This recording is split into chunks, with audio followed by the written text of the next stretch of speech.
This happened to me during my first year of university in October. I was living in the dorms, and I need to give you a brief rundown of the dorms. You need a key card to gain access to your specific floor, so even though someone on the 3rd floor and 4th floor live in the same building, they can't access each other's floors. I had injured myself playing sports, so I was under orders to rest, which meant no Halloween parties for me. Pretty sad for a horror fiend like myself, but to try and make the time a happy one, I busied myself helping to make costumes for people and doing their makeup.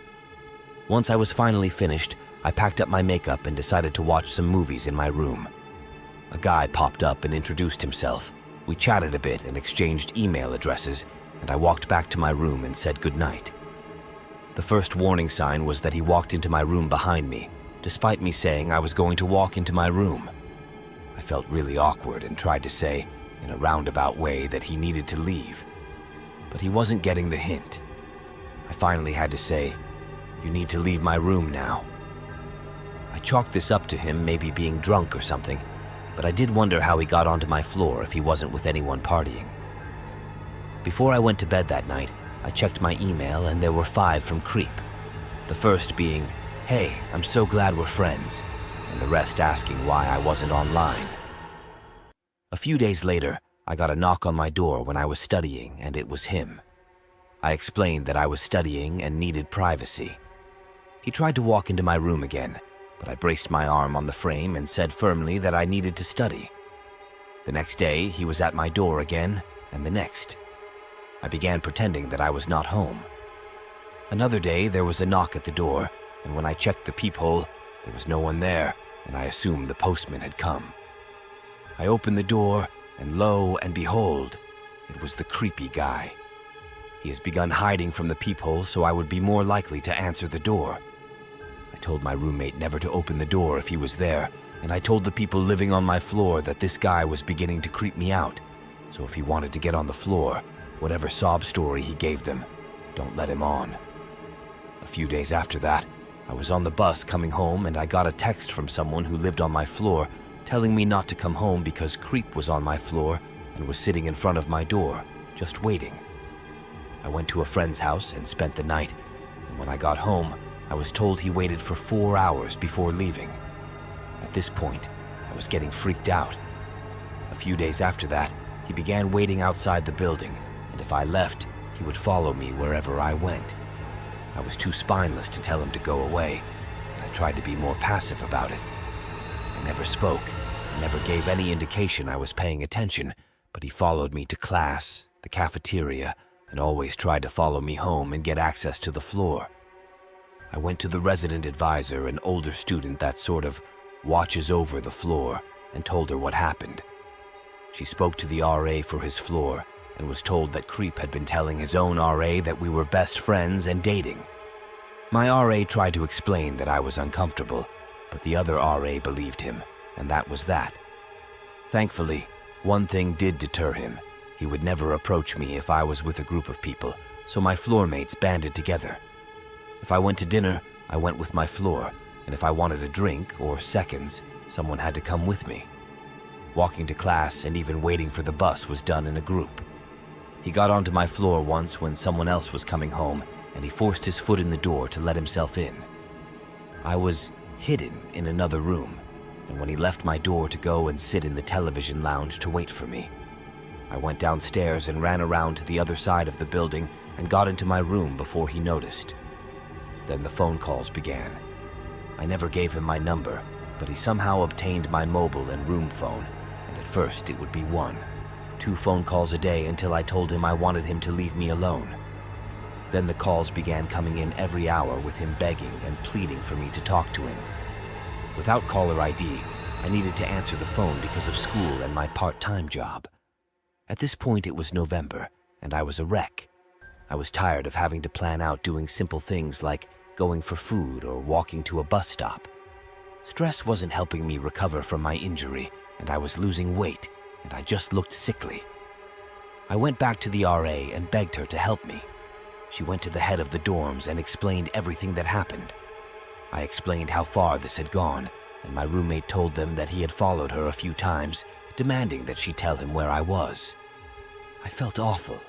She never told me this because she was afraid of upsetting me further, and I felt miserable for putting her through this garbage.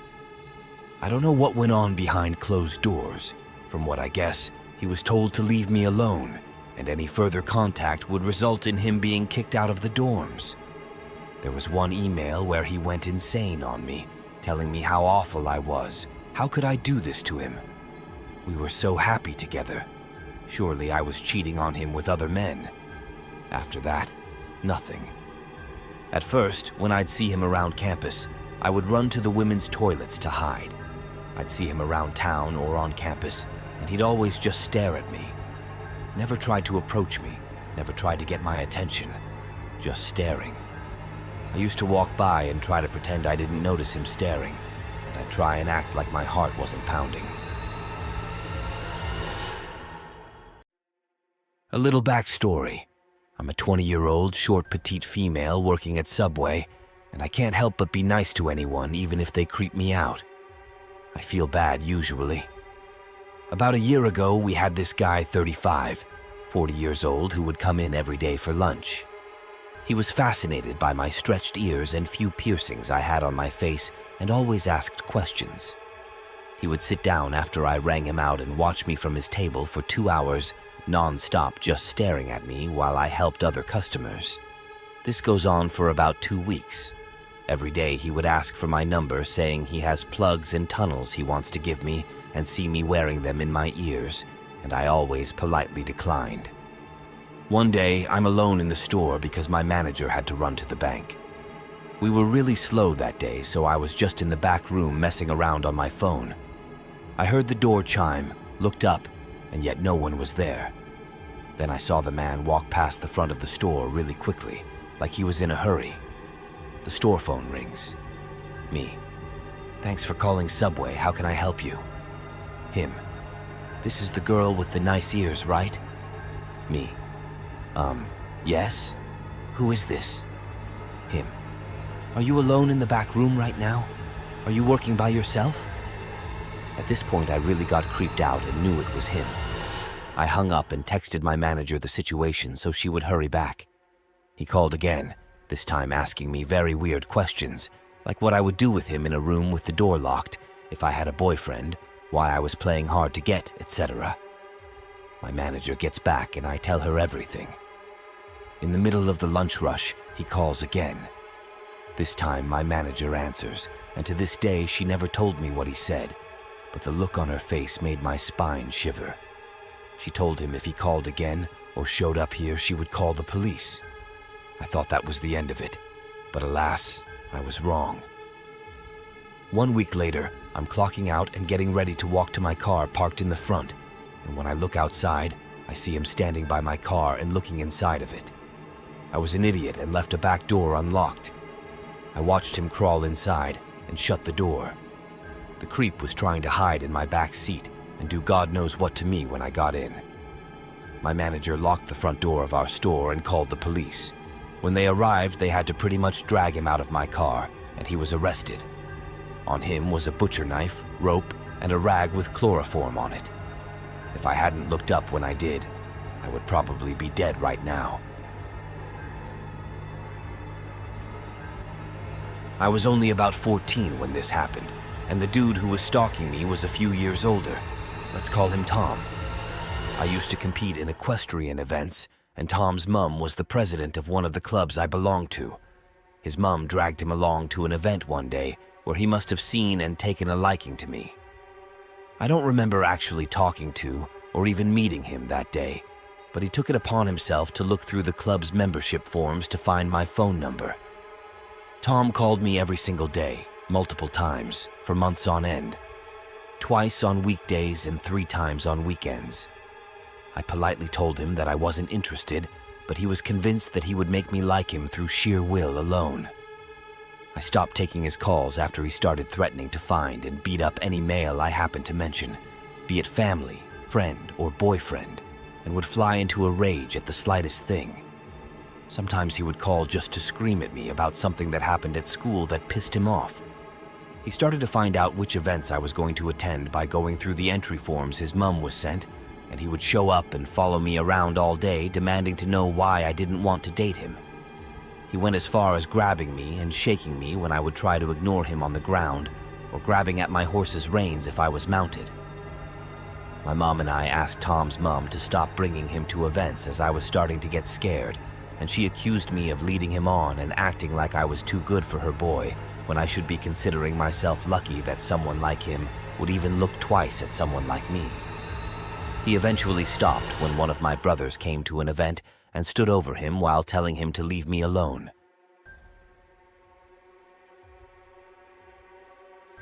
I was legitimately stalked my first semester of college.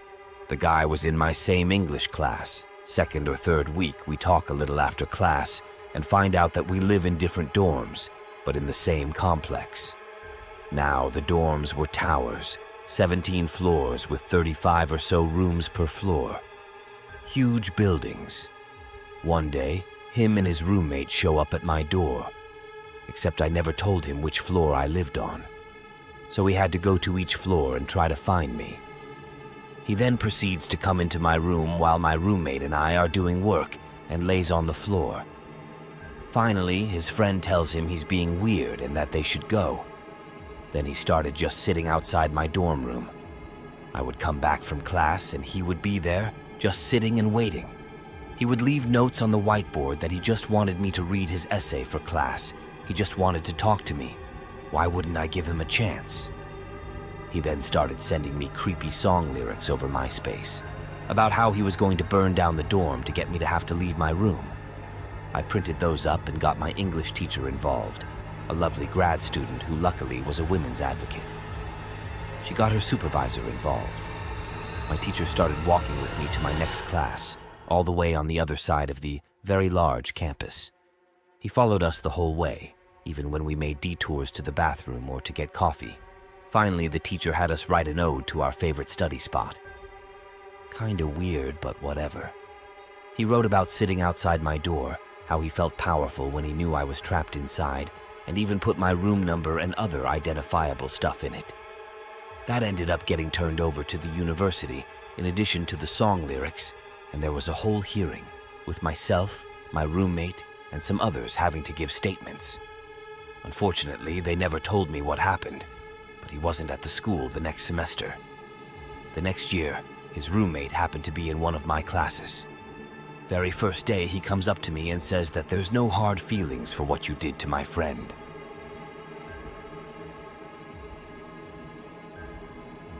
A delivery driver dropping off a package at my job tried to follow me home. I passed him in the hallway as I was leaving. He just looked crazy and gave me a really bad feeling. He was parked right out front, and by the time I got to my car, he was heading down the driveway to the street. He turned right. I turned left. I checked my rear view mirror just as he made a bad U-turn. I was on edge at that point, but didn't want to make assumptions, so I decided to continue with my plans to stop at the store. He followed me 3 miles. When I parked, he parked a row away facing me. This just confirmed he was stalking me. I was very familiar with this super Walmart and knew they had many security cameras. I casually walked inside as he waited in his vehicle. Once inside, I ran to the manager's stand and told them what was happening.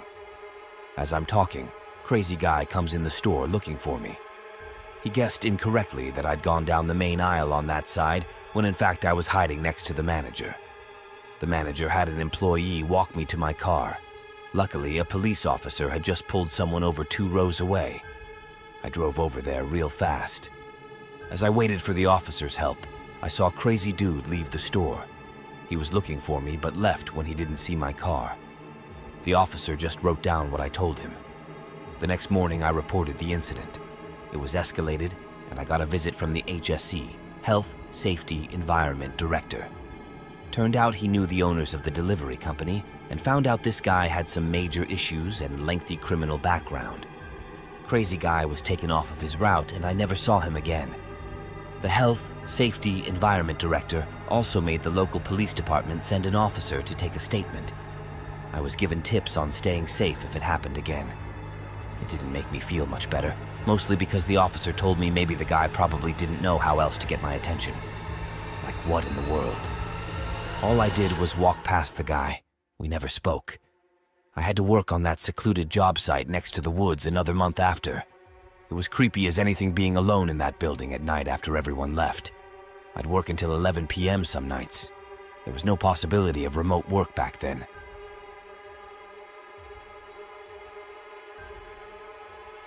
My stalker turned out to be a classmate whom I was barely acquainted with. All this while, I had no inkling about his fixation with me.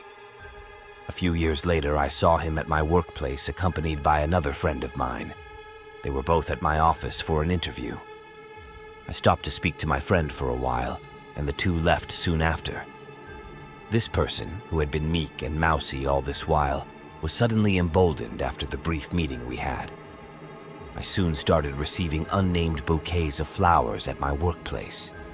It didn't take me too long to figure out that it was him, because shortly after, he got hold of my phone number and started drunk dialing me. He even started sabotaging my relationships with other guys by texting them about my alleged promiscuity. It was truly scary because this person had access to a lot of my personal information. He relentlessly stalked me on social media and sent me numerous messages, ironically wishing me well for my future and my career. Many people asked me why I didn't block him on social media. The truth is, every time I did, he would be back with a new fake profile, making it impossible for me to get rid of him. 58 missed calls in a single night. My stalker and I had common friends, and that is how I met him. We became friends, and he would often call, text, or coincidentally land up at the same place as I was. After some time, he asked me out. I said no since I was moving out of town for further studies. Also, I wasn't interested in him. He flew into a rage and began calling me names, saying I had led him on, which I hadn't. After I had moved to another city, he got hold of my number and began calling and texting threatening stuff. He came to the city and began following me around, texting me where he could see me at what time. He began calling friends, especially women, and saying disgusting stuff to them. He would call all night long. I once woke up to 58 missed calls. I hadn't told my parents because I didn't want to worry them. My father has a serious health issue and stress is a trigger. But eventually, I had to when it started getting too much. I broke down when he threatened to hurt sibling, and I finally told my parents. My father immediately called him up and threatened to take him to the cops and ensure he was behind bars for the rest of his life. That scared him, I think, and he began backing off and eventually stopped. For years after that, he still stalked me online, mailed me, and even tried contacting me through social media. But I blocked him or never responded. The only good things out of this were I found who my true friends were, who stood by me through thick and thin, often dropping me to my hostel after college, so I was never alone, and of course, my family's protection and love. Being a man, I never thought I would ever have a problem with stalkers, but I was proven wrong. In college, there was a girl who used to take a lot of interest in me. As any 19-year-old college goer, I would often bunk lectures to hang out with my friends. This girl would then walk up to me and act all concerned about my attendance and studies, which was frankly none of her business anyway. She soon started stalking me on social media, asking me how my day went, etc. This went on for a while, and one day she turned up outside a cyber cafe where my friends and I were gaming and demanded that I gave her my phone number. She soon followed me like a shadow to every place that I went to. When I couldn't take it anymore, I walked up to her and told her to quit stalking me. After that confrontation, she was somewhat slighted and stopped disturbing me.